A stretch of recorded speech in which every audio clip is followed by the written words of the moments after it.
अस्सलाम वालेकुम बेटा। जिन बच्चों ने हमें ज्वाइन कर लिया है, आप लोगों को मेरी आवाज़ क्लियर आ रही है और मैं भी स्क्रीन शेयर कर रहा हूँ, ये नज़र आ रही है क्लियरली? चैट में ज़रा लिख कर बताएं मुझे।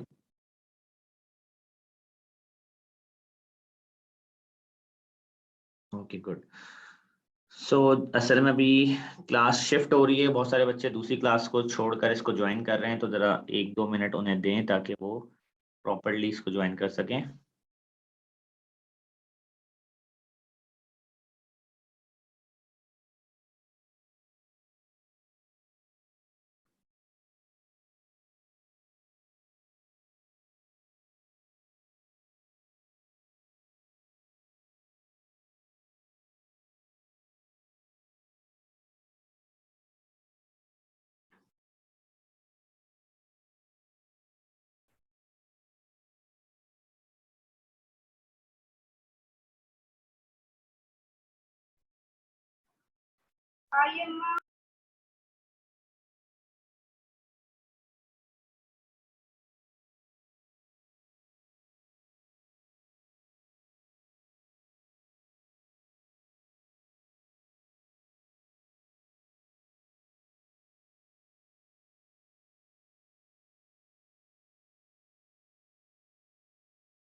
चलें स्टार्ट करते हैं क्लास को। So we have like 30 students with us online. थोड़ा सा टाइम लगेगा सबसे इंट्रोडक्शन करने में। अनफॉर्चुनेटली हमें ऑनलाइन मिलना पड़ रहा है, बट इंशाल्लाह जल्द ही जब गवर्नमेंट अलाउ करेगी तो हम इन क्लास इन पर्सन भी मिलेंगे, आप लोगों से फिर दोबारा से इंट्रोडक्शन हो जाएगा। अभी हमारे पास लिस्ट पर सबसे पहले हैं अहमद अफजाल। बेटा आप अपने आप के बारे में बताएं, आपने हमें कौन से स्कूल से ज्वाइन किया है, ओ लेवल्स कहाँ से किया आपने? Sir, I studied under you in Boardmas. I was like a private candidate, sir. तो आपसे 2 साल पहले पढ़ा था. आप मुझसे पढ़ रहे थे पहले? Yes, sir. In O levels. O level में? जी जी जी जी, मुझे याद है, आपने अपने नोट्स भी दिखाए थे मुझे एक दिन, जो आप Yes, बीच sir. में बना रहे थे केमिस्ट्री के। Yes. गुड। आपको मेसी का बहुत दुख होगा वैसे। अच्छा ठीक है। Yes. सो वी हैव अमीर मूसा तारिक। जी सर, अस्सलाम वालेकुम। वालेकुम सलाम। सर मैं वहाज हुसैन से हूँ। आपने वालदैन से पढ़ा है। And then we have Anusha Ashfaq. वालेकुम सलाम। बेटा आपने कौन से स्कूल से ज्वाइन किया हमें? हैप्पी पैलेस से। अच्छा ठीक है। And we have Iram Fatima. वालेकुम सलाम। अस्सलाम वालेकुम सर। वालेकुम सलाम बेटा। मैं Wahaj Hussain.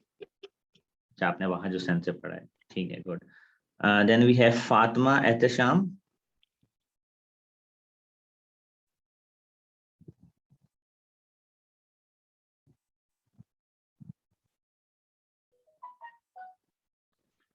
Fatima can you hear me बेटा?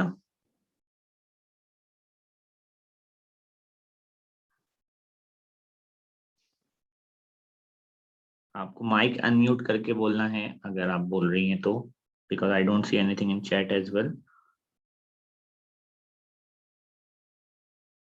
Anyhow, I think there's some issue. Hamda Abid Kareem. अस्सलाम वालेकुम सर। वालेकुम सलाम। सर मैं वहाज हुसैन से हूँ। अच्छा, आपने वाज हुसैन से पढ़ा है। अच्छा, then we have Laiba Siddiqui. अस्सलाम वालेकुम सर। वालेकुम सलाम।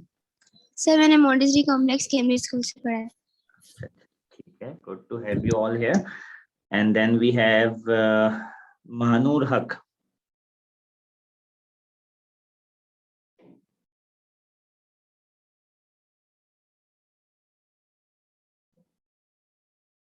Mahnoor I think is not responding. So माशाल्लाह, मिशाल, फातिमा, अरशद, आपने वेल्स ज्वाइन कर लिया है फिर फाइनली, राइट?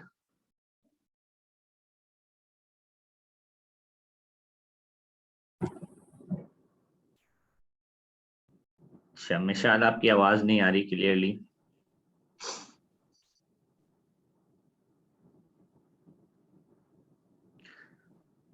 अच्छा खैर, मिशाल आपका आई थिंक माइक का थोड़ा सा इशू है। Anyhow, good to see you here. Mishal मेरी काफी पुरानी स्टूडेंट हैं, और बहुत अच्छी स्टूडेंट रही हैं। मुहिबुर Rahman.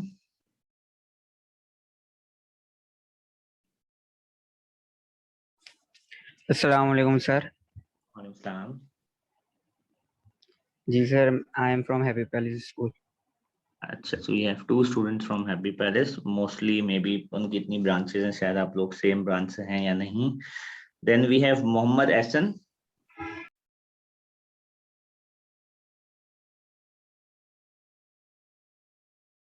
Mohammad Ehsan is not responding. We have Mohammad Areeb.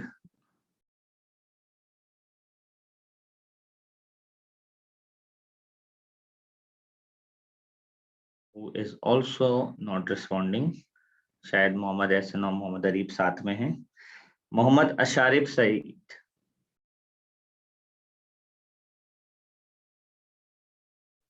Assalamu alaikum, sir. वालेकुम सलाम। Sir, I am from Army Public School. APS, okay. Mohammad Areeb ने मैसेज कर दिया है कि वो उन्होंने हमें बिगन हाउस से ज्वाइन किया है और उनका माइक नहीं चल रहा है। अच्छा, मोहम्मद असहज, बेटा पहले तो अपनी प्रोनाउंसिएशन नाम की मुझे बताना कैसे करना है। Assalamu alaikum, sir. वालेकुम सलाम। असहाज Sir, करते it's हैं। like ASHAZ, Ashaz. शाज। अच्छा, आपने कहाँ से ज्वाइन किया, कौन से स्कूल से?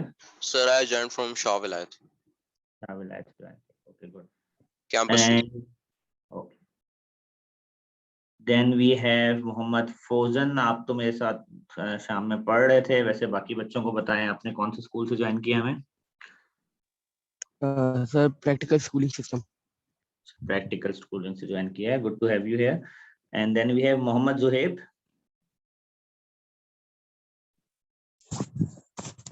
अस्सलाम वालेकुम नाम? सर। मैंने सात किंग ग्रामर स्कूल से ज्वाइन किया। सात कैंसी, गुड। अच्छा, then we have Umar Kashif.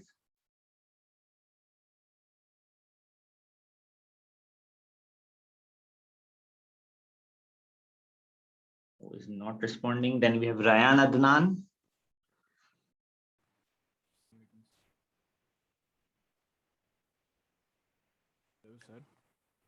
Ryan, आपकी आवाज सही नहीं आ रही।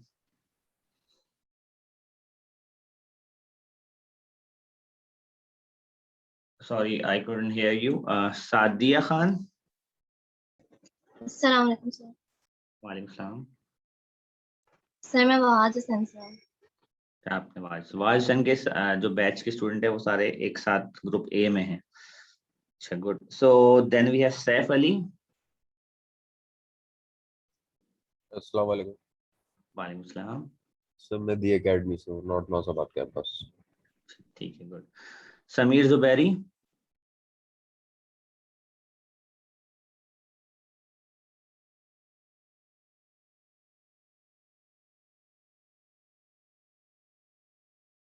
समीर, आपकी माइक से आवाज नहीं आ रही।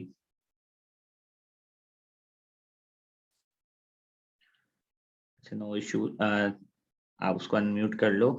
समीता जहान।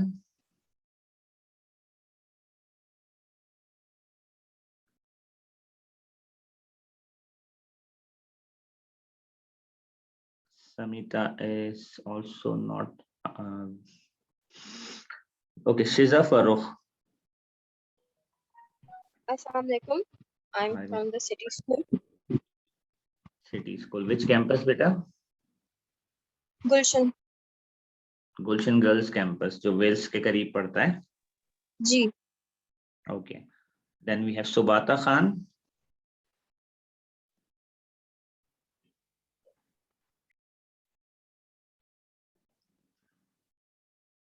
Whom we can't hear. Subata, your mic is not giving your saath today. So we have Shiza Farooq.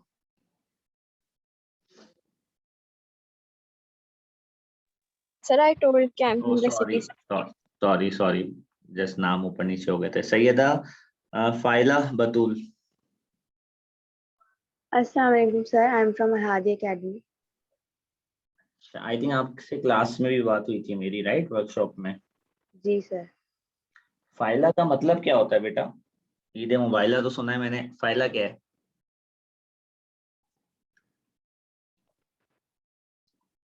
आपको नाम का मतलब पता है? जी सर, पता है, थोड़ा मुश्किल है इस वक्त समझाना. चलो अभी एक मुश्किल काम कर लेते हैं, आज केमिस्ट्री कर लेते हैं, सही है?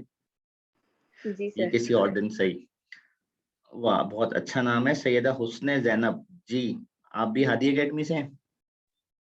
जी सर. वो नाम से ही पता चल रहा है. अच्छा जी, तो तानिया फातिमा.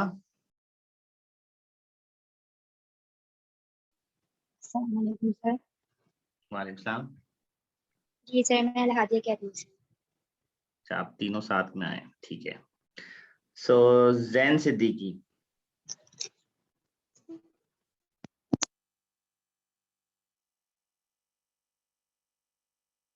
जैन सिद्दीकी का माइक आई थिंक अनम्यूट नहीं हुआ.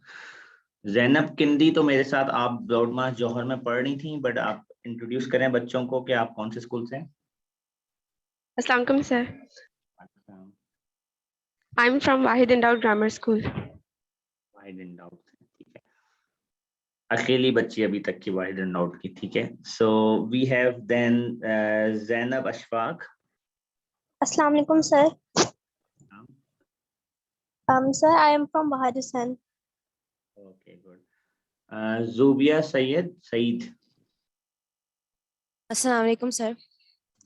I am from Wahid Endowed Grammar School. ओहो, अकेली नहीं है वो, एक और आ गई भाई. अच्छा, Junaira Hanif, the last student. Assalamu alaikum sir. वालेकुम सलाम. Sir, मैं भी Bahad Hussain से हूँ. अच्छा, so we have like 6-7 students from Bahad Hussain with us. Good to have you all. वो बच्चे जो,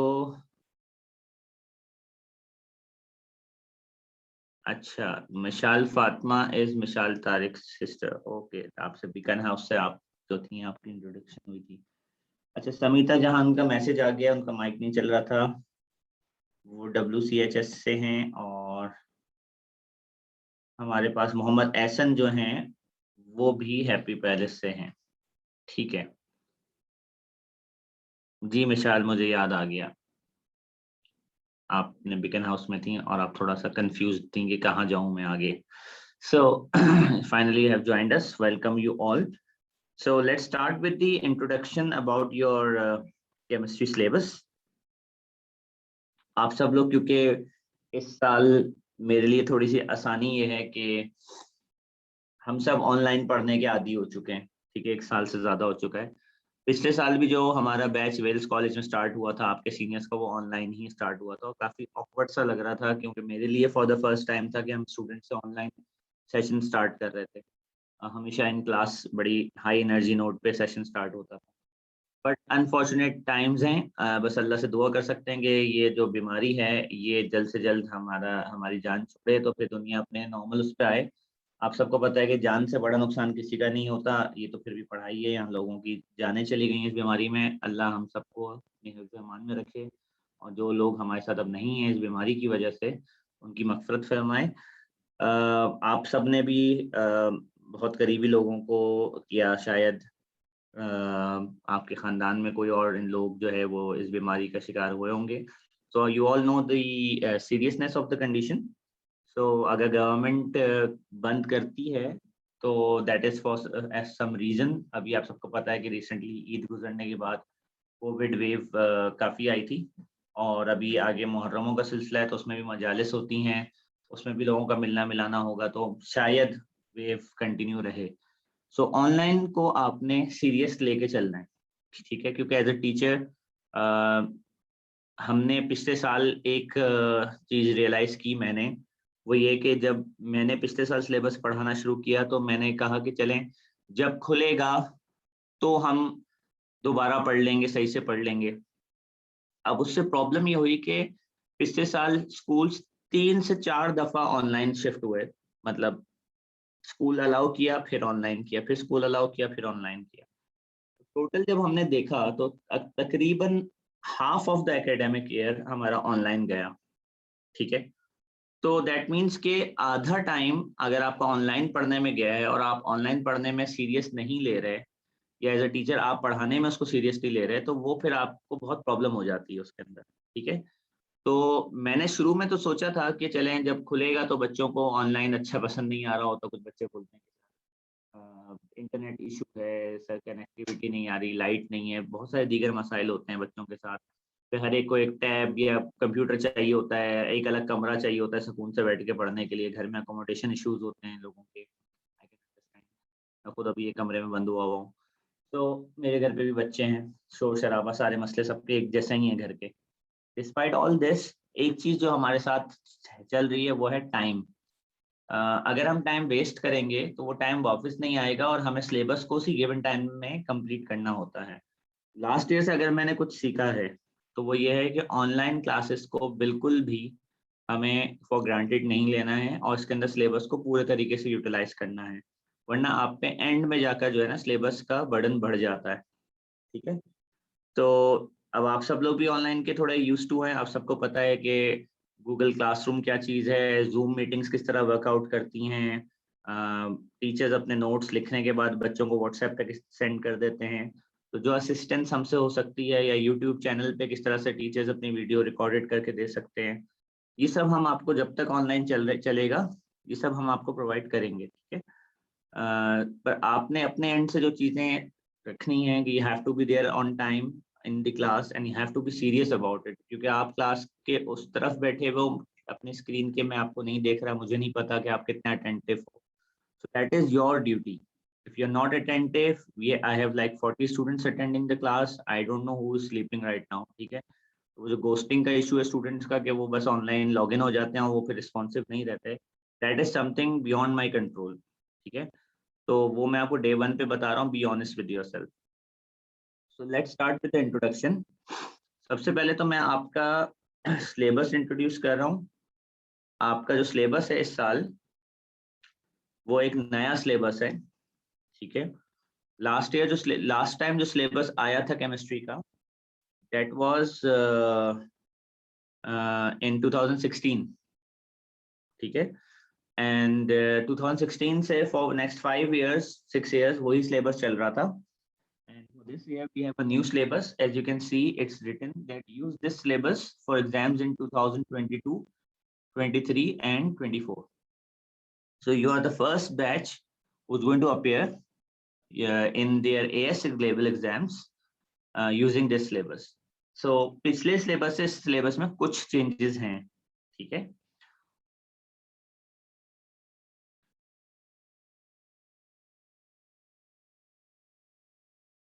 सबसे पहले तो मैं इंट्रोड्यूस करूंगा आप लोगों को कि ये जो AS का सिस्टम है और A2 का सिस्टम है ये किस तरह वर्कआउट करता है। तो ये आपका एक कंटेंट ओवरव्यू है जिसमें आपको पूरा सिलेबस एट अ ग्लेंस नजर आएगा। यहाँ पे कैम्ब्रिज ने क्या किया है कि कैम्ब्रिज ने अपने सिलेबस को 2 पार्ट्स में डिवाइड किया। मैं यहाँ डिवाइडिंग लाइन डाल रहा हूँ। ये जो लेफ्ट साइड पर है ये आपका फर्स्ट ईयर है, this is your first year, और जो सेकंड साइड पर है that is going to be your second year. So you don't have to worry much about this side right now, इसको भूल जाएं, ये आपका अभी काम का कुछ भी नहीं है, ठीक है। सेकंड साइड, ये जो आपका इस साल का सिलेबस है ये 3 सेक्शंस में डिवाइडेड है। ठीक है, is divided in 3 sections. That is something new for you. Section number 1 is called physical chemistry. Section number 2 is called inorganic chemistry, and section number 3 is called organic chemistry. अच्छा, ये इस तरह हर साल divide होता है, मतलब 2016 सिलेबस में भी इस तरह डिवाइडेड था, उससे पहले भी इस तरह डिवाइडेड था। तो ये डिवीजन कोई नई नहीं है, ठीक है, उस सिलेबस कंटेंट में चेंजेस आए हैं। ओ लेवल के मुकाबले में ये एक नई बात है, क्योंकि ओ लेवल के अंदर हमारे पास सिलेबस किसी सेक्शंस में डिवाइडेड नहीं था, पर टीचर्स जब ऑर्गेनिक केमिस्ट्री पढ़ाना शुरू करते थे तो वो बस बता देते थे कि इतने इन चैप्टर्स को हम ऑर्गेनिक केमिस्ट्री कहते हैं।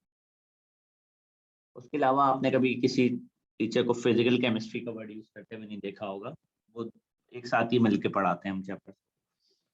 सेक्शन में डिवाइड करने से फायदा क्या हुआ, फर्क क्या पड़ा, what is the reason they are dividing it into.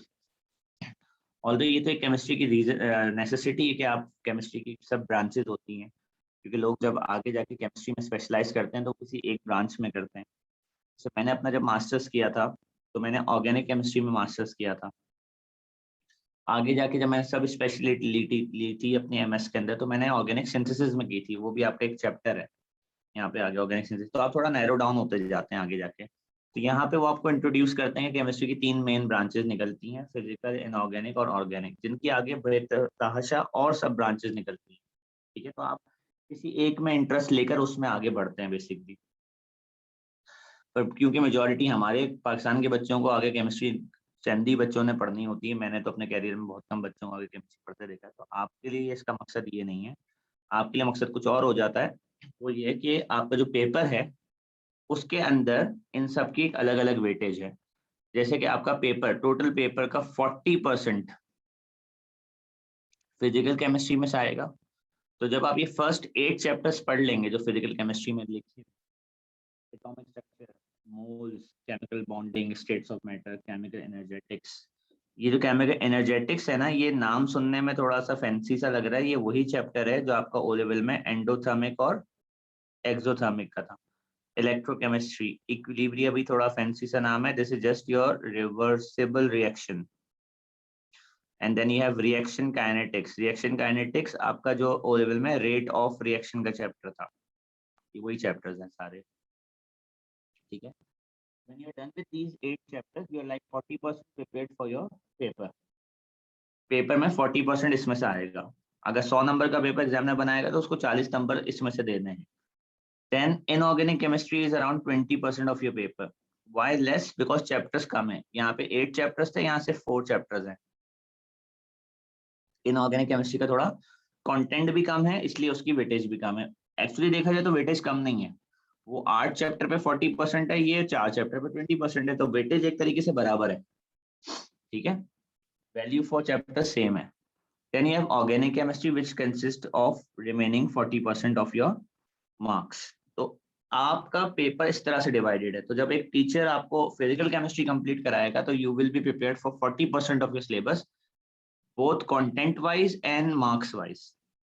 When you will be done with inorganic as well, you will be done with 60% of your paper, ठीक है। तो इस तरह आपको एक ओवरऑल व्यू मिलता है कि किस तरह से सिलेबस है। अच्छा, अब एक इम्पॉर्टेंट बात यह है कि आपके पास टोटल नंबर ऑफ चैप्टर्स 22 हैं।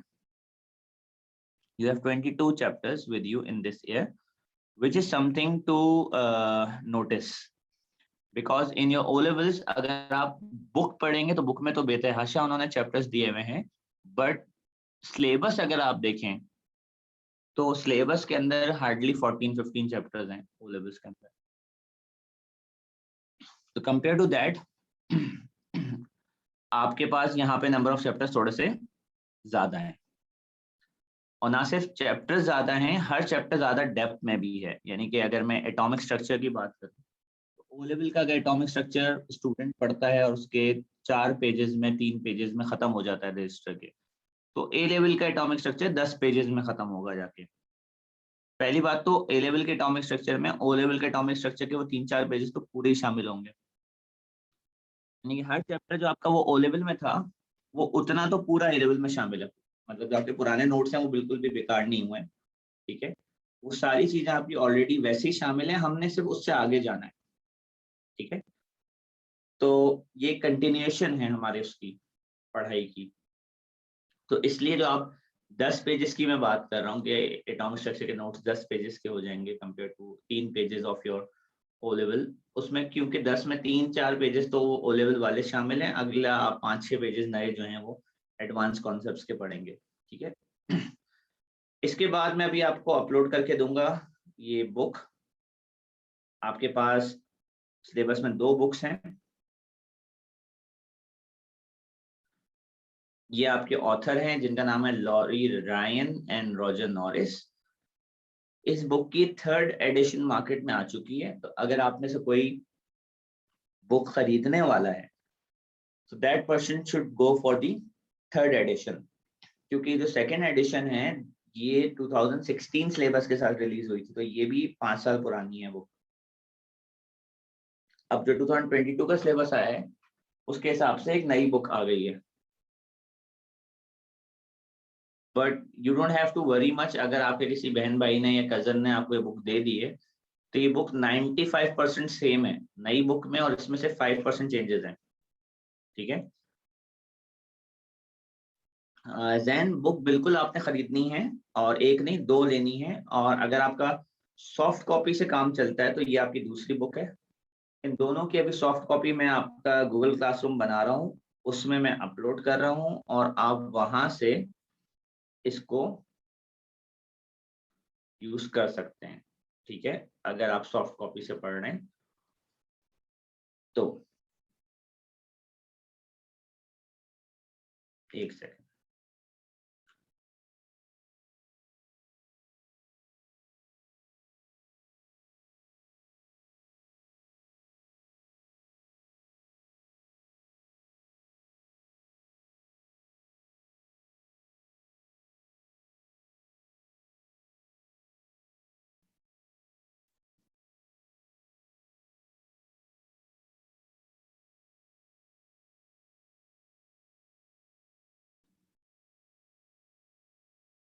एक मिनट मुझे दीजिएगा, यहाँ पे जरा मैं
So I have uploaded 2 of the books, your syllabus and another booklet known as data booklet. ये जो आपके पास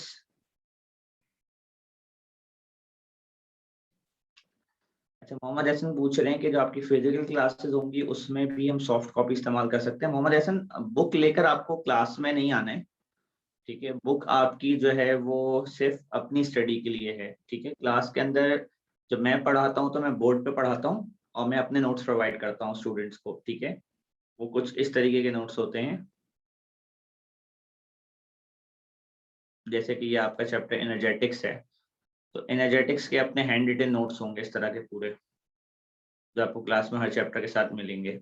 ठीक है, और हमारे पास ऑलरेडी नहीं नहीं कोई ऐसा इशू नहीं है। आपने खुद ने बुक से पढ़ना आपके लिए इम्पोर्टेंट होता है, अगर आपने कॉन्सेप्ट बनाना चाह रहे हैं, और एक नहीं 2 बुक से पढ़ना पड़ता है। ये ओ लेवल से डिफरेंट है लेवल्स। ठीक है, 1 मिनट मुझे दीजिएगा, प्लीज होल्ड कीजिएगा।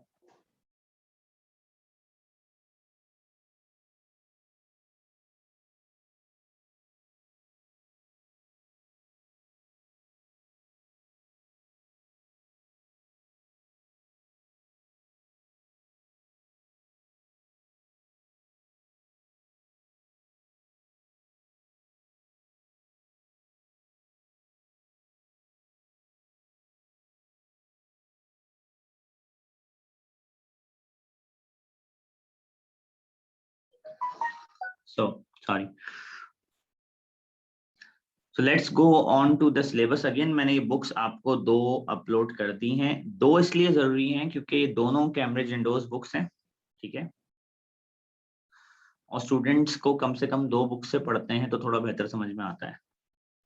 ओ लेवल में ना देखें, बहुत सारे बच्चों को बुक पढ़ने की आदत नहीं होती ओ लेवल में, और बहुत सारे बच्चों को बुक से एलर्जी भी होती है। वो बुक खोलते हैं, बड़ी बड़ी जवाइयाँ आना शुरू हो जाती हैं।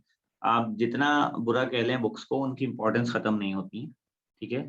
जिन्हें आदत है बुक्स पढ़ने की उनके लिए बहुत अच्छी बात है। मैं उन्हें बता रहा हूँ जिन्हें आदत नहीं है, आप इसकी आदत डाल लें, क्योंकि आगे यूनिवर्सिटी में तो आपके बहुत ज्यादा काम आएगी ये आदत, ठीक है। ए लेवल्स के अंदर हम कोशिश करते हैं कि अपने लेक्चर से और अपने नोट से बच्चों को जितना फैसिलिटेट करना चाहें करें, पर याद रहे मैं डे 1 पे आपको बता रहा हूँ कि बुक का कोई सब्स्टिट्यूट नहीं है।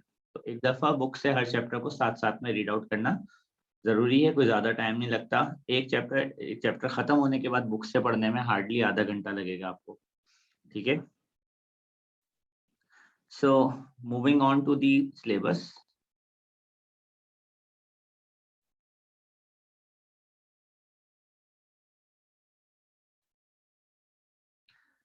आपका जो इस साल का पेपर है वो 3 कंपोनेंट्स हैं। अगेन आपको ये जो बीच में मैं लाइन बना रहा हूँ, इस साइड वाले पेपर्स के बारे में ध्यान नहीं देना। ये आपके नेक्स्ट ईयर के पेपर हैं जिन्हें हम पेपर 4 और 5 कहते हैं। इस साल के जो आपके पेपर हैं वो 3 हैं, ठीक है। पेपर 1, पेपर 2 और एक नीचे अभी स्क्रॉल डाउन करूंगा तो पेपर 3 है। पेपर 1 जो है वो आपका MCQ पेपर है, ये 40 मार्क्स का है। इसमें इस साल जो नई एडिशन है वो इन 15 मिनट की एडिशन है। इससे पहले आपका पेपर 1 आवर का होता था। आप पहला बैच है जो जिसको 15 मिनट्स इन्होंने एक्स्ट्रा अलॉट किए हैं। आई डोंट नो, इन्हें शायद लगा कि बच्चों का पेपर शायद टाइमली खत्म नहीं हो पाता है, इसलिए इन्होंने इसको 15 मिनट एक्स्ट्रा दे दिए हैं बच्चों को। तो पेपर 1 के अंदर आपके पिछले साल से एक डिफरेंस है, बस वो मैं आपको थोड़ा सा बताता हूँ। वो ये है कि जब आप पेपर स्टार्ट करेंगे अपना, ये आपका एक्चुअल 2017 का ए लेवल्स का MCQ का पेपर है, तो इसके अंदर आपको 2 सेक्शंस मिलेंगे। आपके पेपर 1 में ओ लेवल में कोई सेक्शंस नहीं होते थे। इसमें क्या होता है कि जो सेक्शन ए है इसके अंदर 30 MCQs होते हैं, और ये बिल्कुल उसी स्टाइल पर होते हैं जिस स्टाइल पर आपका ओ लेवल का पेपर होता था कि आप एक क्वेश्चन पढ़ेंगे और नीचे ABCD में से उसका कोई आंसर सिलेक्ट करेंगे, ठीक है।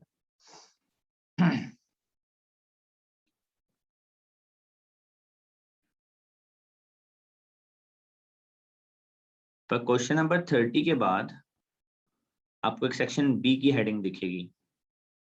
ये रहा सेक्शन बी। इसमें लिखा है for each of the questions in this section 1 or more of the 3 numbered statements 1 to 3 may be correct. Decide whether each of the statement is or is not correct. You may find it helpful to put a tick against the statement that you consider to be correct. The responses A to D should be selected on the basis of A, 1, 2 and 3 are correct. B, 1 and 2 only are correct. C, 2 and 3 only are correct. D, 1 only is correct. No other combination of statements is used as a correct response. Use of the data booklet may be appropriate. अब इस बात का मतलब ये है कि आपको एक क्वेश्चन दिया हुआ है, क्वेश्चन नंबर 31, जिसमें लिखा हुआ है, मैं क्वेश्चन 32 पढ़ लेता हूँ, वो थोड़ा आप बेहतर समझ पाएंगे। Which allotropes of carbon has giant molecular structure? इनमें से कौन कौन जायंट है, कार्बन का जायंट स्ट्रक्चर। अब आपने ओ लेवल में ये पढ़ा हुआ है कि डायमंड और ग्रेफाइट जायंट होते हैं। आपको इतना पता है कि जायंट के बारे में आपको पता है कि ये 2 तो जायंट होते हैं, ये आप अभी ये लेवल में पढ़ेंगे। ये नहीं होता है, सिंपल मॉलिक्यूलर होता है, ये मैं बता रहा हूँ, अब ये आप पढ़ेंगे। इतनी नॉलेज तो आपकी ओ की है कि आप इन 2 पर तो टिक लगा सकें। तो होता क्या है कि अगर आप एक क्वेश्चन पढ़ें और क्वेश्चन पढ़ने के बाद आप ये फैसला करें कि जी ये तीनों स्टेटमेंट जो है ना, तीनों स्टेटमेंट सही हैं, तो आप ए आंसर देंगे। आपके पास तो देखें आंसर ग्रिड होती है ना, आंसर ग्रिड में क्या होगा, फाइनल में 32 के आगे, क्वेश्चन नंबर 32 के आगे 4 बॉक्सेस बने होंगे, जिस तरह अभी आपने MCQs दिए थे। उसके ऊपर वही ABCD लिखा होगा। अब जब आप एक क्वेश्चन 32 पढ़ेंगे और आपको लगेगा कि जी तीनों स्टेटमेंट सही हैं, तीनों सही हैं, तो आप वहां पे जाके A को फिल कर देंगे, A फिल करेंगे आप वहां पे, ठीक है। अगर आप स्टेटमेंट्स पढ़ते हैं और आपको ऐसा लगता है कि 1 और 2 पहली दो तो ठीक है, तीसरी वाली गलत है, फिर उस वक्त आप इसको फिल नहीं करेंगे, फिर उस वक्त आप B फिल करेंगे। इन्हें ऐसे सॉल्व करते हैं। अच्छा, अब इसमें ये अलाउड नहीं है आपको कि स्टूडेंट कोई अपनी तरफ से कॉम्बिनेशन बना ले, कि स्टूडेंट को लगे कि जी 1 ठीक है और 1 के बाद 3 ठीक है। 1 और 3 का कोई ऑप्शन नहीं है। स्टूडेंट को लगे, स्टूडेंट के अपने दिमाग के ऑप्शन जो हैं कि 1 + 3 सही है, या स्टूडेंट को लगे 2 खाली सही है बाकी सब गलत है, या उसको लगे 3 खाली सही है बाकी सब गलत है, तो ये कॉम्बिनेशन पॉसिबल ही नहीं है। जो कॉम्बिनेशन एग्जामिनर ने दिए हैं सिर्फ वो कॉम्बिनेशन पॉसिबल है। अच्छा, अब इन कॉम्बिनेशन में पहले 2 कॉम्बिनेशन थोड़े से आसान कॉम्बिनेशन है और बाकी के थोड़े से मुश्किल। मैं आपको समझाता हूँ किस तरह। पहले कॉम्बिनेशन और दूसरे कॉम्बिनेशन में ये मुश्किल है थोड़ा सा कि स्टूडेंट को सारे कॉम्बिनेशन पढ़ना पड़ते हैं। 1 सही हुआ फिर 2 पे जाना पड़ता है, 2 सही हुआ तो फिर 3 पे जाना पड़ता है। पहले में तो सारे ही पढ़ना पड़ते हैं।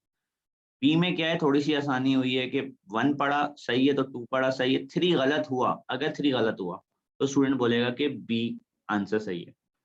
सी में आसानी है कि जब आप पहला कॉम्बिनेशन पढ़ोगे ना, जैसे क्वेश्चन 32 में एज अ टीचर मुझे पता है कि बकमिनिस्टर फ्लोरीन जाइंट नहीं है। उसने पूछा था इनमें से कौन जाइंट है, तो मुझे पता है कि बकमिनिस्टर फ्लोरीन जाइंट नहीं है, तो मेरा आंसर डायरेक्टली सी हो जाएगा। क्योंकि जब 1 गलत होता है तो 1 ऑप्शन ए में भी आता है, 1 ऑप्शन बी में भी आता है, 1 ऑप्शन डी में भी आ रहा है। तो जब 1 गलत है तो आपका आंसर डायरेक्ट सी हो जाएगा। 2 और 3 को पढ़ने की जरूरत नहीं होती अगर आप 1 के बारे में कंफर्म है, ठीक है, वो पढ़ लें वो वैसे ही सही होंगे, ठीक है। और डी में ये आसानी है कि जब आप 1 पढ़ते हैं और आपको 1 सही लगता है पर 2 आपको गलत लगता है, तो जब 2 गलत है तो इसका मतलब है कि सिर्फ 1 ही सही है, क्योंकि 2 गलत है तो फिर 3 सही नहीं हो सकता, क्योंकि 1 और 3 का कोई कॉम्बिनेशन नहीं है, ठीक है। इस तरह आखिरी के जो 10 क्वेश्चंस हैं वो बस इस नौइयत के होंगे आपके पास। और ये जो कॉम्बिनेशन मैंने आपको दिया है ना, ABCD जो यहाँ लिखा है, ये हर साल पेपर में मेंशन्ड होता है और कॉम्बिनेशन यही होता है। कॉम्बिनेशन चेंज नहीं होता कि वो हर पेपर के हिसाब से कोई कॉम्बिनेशन बना के दे दें आपको ऐसा नहीं है। हर दफा कॉम्बिनेशन यही है कि A का मतलब 1, 2 और 3 तीनों स्टेटमेंट सही है, B का मतलब 1 और 2 सही है, ठीक है। तो ये सेम कॉम्बिनेशन रहता है।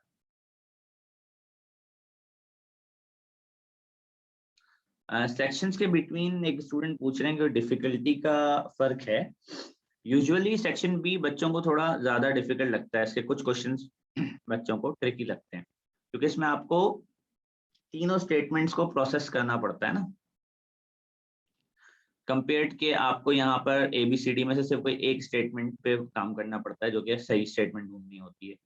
बाकी गलत स्टेटमेंट्स पे आपको फोकस नहीं करना पड़ता। यहाँ आपको बहुत सी तरह से सवालात पूछता है वो, यानी कि वो ये भी पूछ लेता है कौन सी स्टेटमेंट गलत हैं, विच इज नॉट करेक्ट। अब नॉट करेक्ट में क्या होता है, 3 स्टेटमेंट दिए, 3 गलत बातें ढूंढनी है या 2 गलत बातें ढूंढनी है,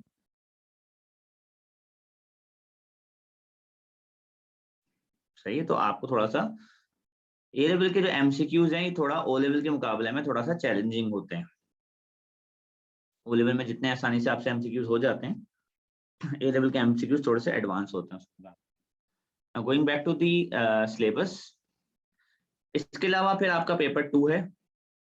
अच्छा, पेपर 1 जो है ना वो आपका 31% रिजल्ट कंट्रोल करेगा, 31% आपका रिजल्ट होगा पेपर का, 31% पेपर 1 कंट्रोल करेगा। पेपर 2 पिछले साल से थोड़ा सा कम ड्यूरेशन का हो गया है। आपने ऑल तो पेपर 2 दिया नहीं था, पर पेपर 2 अगर आप देते तो 1 आवर 30 मिनट का होता है वो लेवल में, और वो 75 मार्क्स का होता है। तो ये पहली बात, मार्क्स भी 15 मार्क्स कम हो गए, 60 मार्क्स का है ये, और उसका टाइम भी कम हो गया है। पर ये आपका पेपर सबसे इंपॉर्टेंट पेपर है, ये आपका तकरीबन आधा रिजल्ट ये कंट्रोल करेगा, 46%, ठीक है। ये 31% कंट्रोल कर रहा है आपका रिजल्ट, ये 46% कर रहा है, दोनों मिलाकर ये दोनों मिलाकर आपका 77% जो है रिजल्ट बनता है। ये 2 पेपर आपको मैं पढ़ाऊंगा, ठीक है। आपका जो एक और पेपर है पेपर 3, जो कि आपका रिमेनिंग 23% कवर करेगा, ठीक है। This is a practical paper. ये लैब में परफॉर्म होता है, ये ऑनलाइन नहीं हो पाएगा आपसे, ये लैब में होता है। और ये आपका रिमेनिंग 23% वेटेज है। पिछले साल क्या हुआ था कि जिस तरह आप लोगों को ओ लेवल में ATP की एग्जाम्पशंस मिली थी, इसी तरह ए लेवल्स के AS के स्टूडेंट्स को लैब की एग्जाम्पशन मिली, क्योंकि जब स्कूल आधा टाइम ऑनलाइन रहा था तो लैब सही से नहीं हो पाई थी, क्योंकि ये प्रैक्टिकल वर्क है, लैब में हो सकता है। तो लैब की स्टूडेंट्स को एग्जाम्पशन ऑफर कर दी थी कैम्ब्रिज ने, कि जो बच्चे लैब को ड्यू टाइम नहीं दे पाए हैं, वो समझते हैं कि उनकी उस लेवल की प्रिपरेशन नहीं है, वो लैब से एग्जाम्पशन ले सकते हैं। फिर एंड में पेपर ही कैंसिल होगा एंड सो ऑन। जी मोहम्मद हसन, मैं यही बता रहा हूँ कि अगर इस साल भी total number of teaching hours के अंदर जो लैब के टीचिंग आवर्स हैं वो कम पड़ जाते हैं, तो कैम्ब्रिज मोस्ट प्रोबेबली इस साल भी आपको उससे वेवर देगा, क्योंकि एक काम जो आप ऑनलाइन कर ही नहीं सकते ना, प्रैक्टिकल वर्क है, वो कैसे ऑनलाइन होगा, वो तो हो ही नहीं सकता ऑनलाइन, वो तो करना ही आपने वहां परफॉर्म है। अगर स्कूल खुले ही नहीं है तो आपको इससे एग्जाम्पशन मिल जाएगी। बहरहाल ये पेपर मैं नहीं पढ़ाता, मैं आपको वीक में 4 आवर्स पढ़ाऊंगा। रोज आपकी 1 आवर की क्लास होगी per day from Monday to Thursday, ठीक है। That is only for paper 1 and paper 2, for paper 1 and paper 2। और पेपर 3 के लिए ना, लैब के लिए आपको अलग से 2 आवर्स मिलेंगे, वो आपके स्कूल टाइम टेबल में मेंशन्ड होंगे, और उसके टीचर भी आपके अलग हैं लैब के, सही। बट लैब्स इंपॉर्टेंट हैं, क्योंकि मैं आपका जो पेपर पढ़ाऊंगा वो आपको 77% ऑफ योर रिजल्ट कंट्रोल करेगा, और जो दूसरे टीचर आपको पढ़ाएंगे वो आपका 23% of your paper result control करेगा, ठीक है। तो आपने दोनों में अच्छा करना है। मतलब अगर आप मेरे कंपोनेंट में अच्छा करो और 23% में अच्छा नहीं करो तो रिजल्ट ओवरऑल नहीं आ पाएगा, क्योंकि आपका रिजल्ट तो दोनों को मिलके बनना है। आपके लिए पेपर 1, 2, 3 कोई अलग चीजें नहीं है, आपके लिए सब चीजें सेम है, ठीक है। आपको तो तीनों ही देना है ना। So any question on students part about the syllabus design and anything or anything?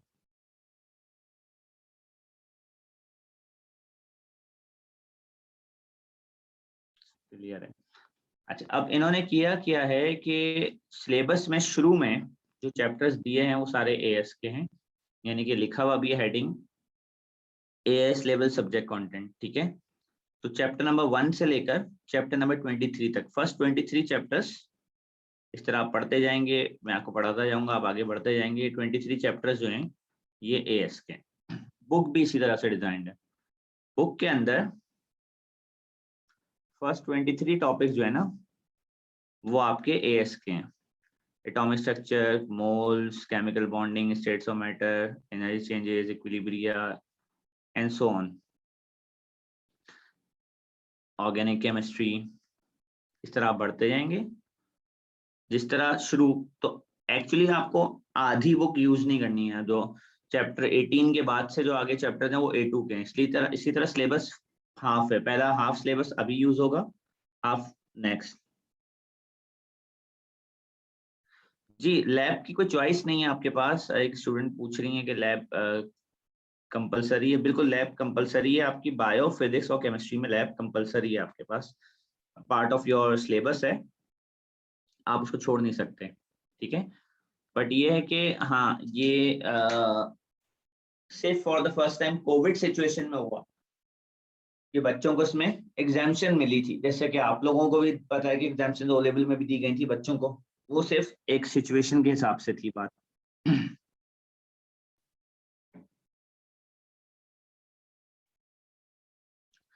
अच्छा, एक स्टूडेंट पूछ रहे हैं कि ए लेवल में किन बातों का ख्याल रखना चाहिए। देखो बेटा, ओ लेवल और ए लेवल में सबसे पहला डिफरेंस ये है कि ओ लेवल में आप 5-6 सब्जेक्ट्स पढ़ रहे थे लास्ट ईयर, और अभी आप सिर्फ उसके कंपैरेटिवली 3 सब्जेक्ट्स पढ़ेंगे। पहली तो मेरी एडवाइस उन स्टूडेंट्स को जो 4 सब्जेक्ट्स ले रहे हैं कि आपको बेसिकली जरूरत 3 की है। ए लेवल के सब्जेक्ट थोड़े से मुश्किल होते हैं, तो अगर आप 4 सब्जेक्ट बैलेंस कर सकते हो वेल एंड गुड, आप 4 सब्जेक्ट नहीं 5 पढ़ें। पर यूजुअली होता क्या है कि ए लेवल के 3 सब्जेक्ट्स भी बच्चों को बैलेंस करना मुश्किल होते हैं। उसकी वजह यह है कि आपको पर डे कम से कम जो सब्जेक्ट आप टेकअप करोगे उसके लिए 1 से 2 घंटे रोज डेडिकेटेड बैठ के पढ़ना होता है। तो ओ लेवल से ए लेवल में जो मेन की टू सक्सेस है वो है सेल्फ स्टडी। जब तक आप रोज अपने सब्जेक्ट को टाइम नहीं दोगे वो इम्प्रूव नहीं होगा, ठीक है। ओ लेवल के अंदर थोड़ा सा जो तरीकेकार बच्चों का रहता है पढ़ने का वो ये रहता है कि स्टूडेंट्स जो हैं वो बिल्कुल एंड मोमेंट पे जाके ज्यादा एक्टिव होते हैं। ए लेवल्स में आप सारी चीजें एंड के लिए नहीं डाल सकते, ठीक है। तो वो आपके ऊपर बहुत ज्यादा बर्डन हो जाएगा, क्योंकि ये कहने को 3 सब्जेक्ट्स हैं पर इनका जो सिलेबस है, कंटेंट है, ये इतना ज्यादा है कि ये आपके ए लेवल के 5 सब्जेक्ट से भारी पड़ता है आपको, और आपके पास टाइम एक्चुअली ओ लेवल से कम है इनको कवर करने में। तो आपको रोज पढ़ना पड़ेगा और सेल्फ स्टडी को फोकस करना पड़ेगा। ये मेन की है आपके ए लेवल के अंदर अच्छे ग्रेड्स उठाने के लिए, जो बच्चे मतलब अच्छे ग्रेड्स उठाना चाहते हैं उनके लिए। आपको अपने एटीट्यूड टुवर्ड्स स्टडीज को बदलना पड़ेगा ओ लेवल से ए लेवल्स की तरफ। अच्छा, एक चीज और जो मैं आपको इंट्रोड्यूस करना चाहूंगा, दैट इज डेटा बुकलेट। जब आप ओ लेवल्स में पेपर देते थे तो पेपर के एंड में एक पीरियोडिक टेबल लगा हुआ होता था। इस दफा पेपर के एंड में पीरियोडिक टेबल नहीं होगा, आपको पेपर के साथ एक 20 पेजेस की बुकलेट मिलेगी नोन एज डेटा बुकलेट। इसके अंदर 10 टेबल होंगे अलग अलग किस्म के, जो कि जरूरत पड़ने पर जहाँ पे भी इस्तेमाल होंगे वो मैं आपको बताऊंगा। इनमें से अभी तक आप सिर्फ एक टेबल 9 में से 10 में से सिर्फ एक टेबल को जानते हैं और उसका नाम है पीरियड टेबल। बाकी टेबल्स मैं इंट्रोड्यूस करूंगा आपको। जिस तरह आपको पता है कि आपको क्वेश्चंस करते हुए पीरियड टेबल की जरूरत पड़ती है, तो वो टेबल आपको यहाँ मिलेगा। इसके अलावा 9 और टेबल्स हैं इसके अंदर जिनकी जरूरत आपको क्वेश्चन सॉल्व करते हुए मिलेगी, ठीक है। तो वो आपको यहाँ रेफर करना पड़ेंगे, ठीक है। तो चीजें ज्यादा हैं, एडवांस है टॉपिक, इसलिए मैं आपको कह रहा हूँ कि आपको अपनी अप्रोच टुवर्ड्स स्टडीज को बदलना पड़ेगा, ठीक है। और वो बस और कुछ नहीं करना, आपको टाइम को प्रॉपर्ली मैनेज करना है and you are good to go. और काइंड ऑफ एक बात ध्यान में रखिएगा कि ये आपकी स्कूल से यूनिवर्सिटी की ट्रांजिशन का टाइम है।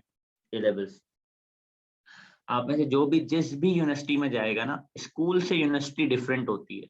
ये इस नोट के ऊपर मैं यहाँ क्लास को अभी एंड करूंगा कंप्लीट करके। देखें, जब आप लोग स्कूल्स में पढ़ते थे, खैर अनफॉर्चुनेटली पिछले 1.5-2 साल तो आपकी स्कूलिंग का कबाड़ा हो गया, बट वैसे नॉर्मली आपको पता है कि स्कूल का एक फिक्स टाइम टेबल होता है। बच्चे 8 बजे जाते हैं, हर स्कूल की अलग टाइम पे ब्रेक होती है, पर यूजुअली 8 से 10-11 बजे तक बच्चे एक ही क्लास में एक ही जगह बैठे रहते हैं, टीचर्स बदलते रहते हैं, और फिर बीच में आधे घंटे, कभी किसी स्कूल में 1 घंटे की ब्रेक मिलती है, फिर आप आगे वहीं बैठ जाते हैं, फिर टीचर बदलते रहते हैं। आप बड़े खुश होते हैं कि किसी दिन कोई टीचर नहीं आया अब आपको फ्री पीरियड मिल गया, वरना वो बैक टू बैक क्लासेस चलती रहती हैं, 2 बजे तक आप घर वापस आ जाते हैं, ठीक है। यूनिवर्सिटी लाइफ इससे काफी डिफरेंट होती है। फर्स्ट ऑफ ऑल डिपेंड करता है आप किस जगह पर एवरेज एक यूनिवर्सिटी क्लास में 100, 150, 200 बच्चे होते हैं। मेरी क्लास के अंदर 350 बच्चे थे। फिर जिस टीचर से आप पढ़ते हैं वो आपसे हार्डली 3 से 4 महीने के लिए इंटरेक्शन में रहता है टीचर, क्योंकि स्कूल में जिन टीचर्स के साथ आप पढ़ते हैं वो आपको पूरा साल पढ़ाते हैं। टीचर्स आपको अच्छी तरह जान लेते हैं, आप टीचर्स को अच्छी तरह जानते हैं अपने स्कूल्स के। फिर वो टीचर मोस्ट प्रोबेबली आपके साथ कंटिन्यू भी करते हैं आगे, मतलब अगर कोई टीचर सीनियर 1 में पढ़ा रहा था, हो सकता है वही टीचर आपको सीनियर 2 में भी पढ़ा रहा हो। यूनिवर्सिटी टीचर सिर्फ आपसे एक बच्चे ने बड़ा अफसोसनाक मैसेज किया कि उन्हें सिर्फ 15 मिनट की ब्रेक मिलती थी स्कूल में, तो हमें बहुत अफसोस है इस बात का। बहरहाल ये है कि यूनिवर्सिटी में क्या होता है कि आपके बहुत स्कैटर्ड टाइम टेबल होता है। कभी आपकी पहली क्लास सुबह 11 बजे हो रही है, तो हो सकता है किसी दिन 8 बजे हो रही है, किसी दिन तो दोपहर 2 बजे हो रही हो। तो आपका टाइम टेबल बिल्कुल फिक्स नहीं होता, जैसे अभी आपका ए लेवल में होगा। फिर हम कोशिश करते हैं कि ए लेवल के टाइम टेबल को बिल्कुल स्ट्रीमलाइन करें, स्कूल जैसा बनाने का माहौल करें, बट कभी कभार बीच में आपके ब्रेक्स होंगे। यूनिवर्सिटी में ब्रेक्स बहुत ज्यादा होंगे। फिर कभी कभार यूनिवर्सिटी में 2-2, 3-3 घंटे की एक ही टीचर की लंबी class, which is now against के स्टूडेंट कितनी देर एक ही टीचर को बैठ के बर्दाश्त कर सकता है, बट वहाँ ऐसा चलता है। फिर क्लास में इतने सारे बच्चे, तो टीचर को यूजुअली बच्चों का बहुत ज्यादा नाम वगैरह नहीं याद रहता, क्योंकि वो उस लेवल की बॉन्डिंग नहीं हो पाती, क्योंकि टीचर बहुत कम टाइम के लिए आपके पास आता है, 3-4 महीने, क्योंकि वहाँ सेमेस्टर सिस्टम होता है, यानी कि हर 4 मंथ्स के बाद एग्जाम्स होते हैं आपके वहाँ पे, और फिर वो कोर्स खत्म हो जाता है, वो टीचर चला जाता है, तो कोई और कोर्स स्टार्ट होता है, कोई नया टीचर आपको पढ़ाता है। तो जो प्रोफेशनल लाइफ होती है उसके अंदर टीचर्स आपको यहाँ बैठ के, जैसे हम आपको पास पेपर्स कराएंगे कि बेटा देखो इस तरह के क्वेश्चंस आएंगे, इस तरह के कोई पास पेपर्स टीचर्स नहीं कराते, ज़्यादातर टीचर्स बहुत सारे कभी नोट्स नहीं प्रोवाइड करते, जैसे हम आपको अपने नोट्स प्रोवाइड करेंगे। ये सब चीज़ें आपकी चेंज हो जाती हैं और आपको ज़्यादातर सेल्फ स्टडी पे, ग्रुप स्टडी पे और बुक्स पे डिपेंड करना पड़ता है। टीचर्स ज़्यादातर आते हैं, अपनी स्लाइड्स खोलते हैं, या कुछ टीचर्स बोर्ड पे पढ़ाते हैं, या कुछ टीचर खड़े होकर ऐसी लंबी सी स्पीच देके चले जाते हैं, और आपको ग्रैस्प करना होता है कॉन्सेप्ट्स को खुद ही।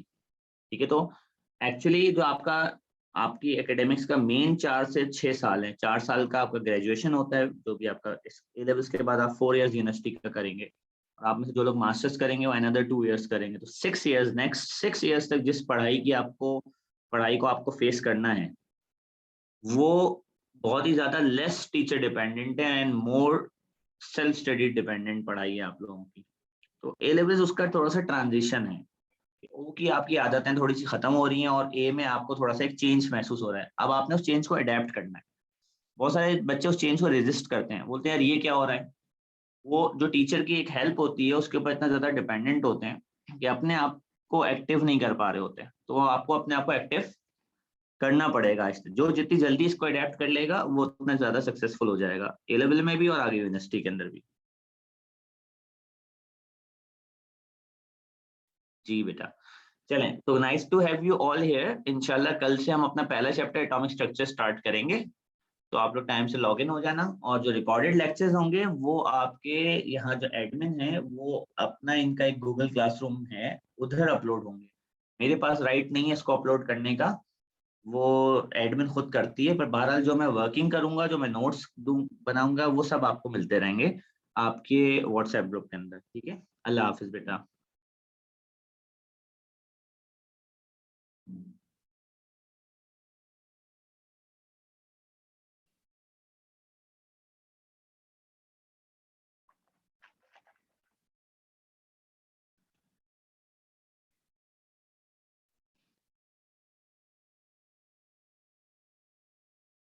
अल्लाह हाफिज।